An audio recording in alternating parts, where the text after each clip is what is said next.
Assalamualaikum warahmatullahi wabarakatuh. Baiklah, perkenalkan nama saya Winda Wahyuni dari kelas 3 DPGMI.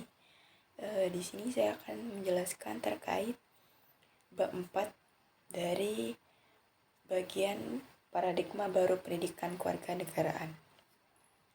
Baiklah, yang pertama itu ada pembentukan komitmen. Nah, pembentukan komitmen ini ada bagian landasan pemikiran, yaitu pendidikan kewarganegaraan atau PKN dirancang untuk membentuk peserta didik menjadi warga negara yang memiliki komitmen kuat dan konsisten dalam mempertahankan keutuhan negara Kesatuan Republik Indonesia atau NKRI. Kemerdekaan Indonesia, yaitu pada tanggal 17 Agustus 1945, dicapai melalui perjuangan panjang dan pengorbanan besar, sehingga keutuhan NKRI harus teguh terus dijaga. Yang kedua yaitu ada konsep negara kebangsaan modern. Nah, berdasarkan risalah sidang WPU PKI dan PPKI tahun 1945, NKRI adalah negara kebangsaan modern yang dibentuk atas dasar semangat kebangsaan dan nasionalisme.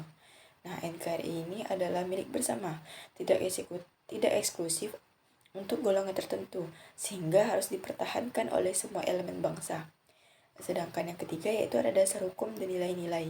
Berdasarkan Pancasila dan UUD 1945, komitmen terhadap NKRI meliputi menjaga persatuan, keadilan sosial, dan kedaulatan rakyat. Pembukaan UUD 1945 memegang prinsip kedaulatan rakyat dan nilai-nilai kemanusiaan, persatuan, kerakyatan, serta keadilan sosial. Yang keempat yaitu ada ancaman terhadap NKRI. Ancaman berasal dari dalam dan luar negeri, misalnya pemberontakan PKI, DI atau TI, PRI atau Permesta, GHM, dan agresi militer Belanda. Nah, ancaman kontemporer meliputi politik, ekonomi, budaya, narkoba, dan lain-lain. Yang kelima yaitu ada upaya pendidik. Perlu penanaman pemahaman mendalam tentang pentingnya NKRI kepada generasi muda untuk memastikan keberlanjutan keutuhan wilayah dan nilai-nilai negara.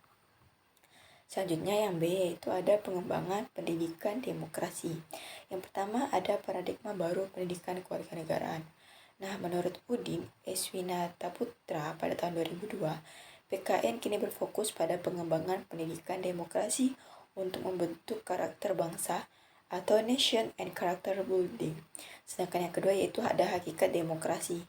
Demokrasi Indonesia berasal dari, oleh, dan untuk rakyat, seperti tercantum dalam tujuan nasional pada UUD 1945, yaitu perlindungan bangsa, kesejahteraan, kecerdasan, dan perdamaian dunia. Nah, demokrasi yang ideal adalah demokrasi yang melayani rakyat, bukan golongan atau sistem otoriter. Yang ketiga yaitu ada pentingnya pendidikan demokrasi. Demokrasi harus diterapkan dalam kehidupan sehari-hari, mulai dari keluarga hingga pemerintah untuk menghindari sikap otoriter dan primordialisme. Yang keempat ada fungsi utama PKN, yaitu civic intelligence, mengembangkan kecerdasan warga negara dalam aspek rasional, spiritual, emosional, dan sosial. Civic responsibility, yaitu menanamkan kesadaran akan tanggung jawab warga negara untuk memenuhi kewajiban, bukan hanya untuk hak. Nah, civic participation ini mendorong partisipasi aktif warga negara dalam pembangunan negara. Yang C yaitu ada pembentukan civic minded. Yang pertama definisi civic minded.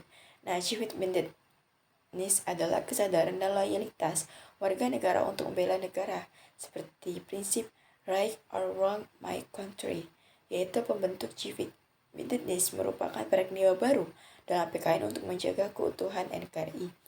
Selanjutnya yang kedua yaitu ada nilai-nilai civic minded, yaitu loyalitas terhadap negara, mencakup pembelaan terhadap negara, penghargaan terhadap hak asasi manusia, pelestarian lingkungan, ketaatan hukum, dan anti korupsi. Yang ketiga yaitu ada fungsi civic minded, yaitu membentuk warga negara yang mampu bersikap toleran, memiliki solidaritas, dan setia pada negara. Nah, civic minded mendukung demokrasi konstitusional dengan nilai-nilai seperti kompromi, toleransi, kasih sayang, dan kesabaran. Yang terakhir yaitu ada tujuan akhir.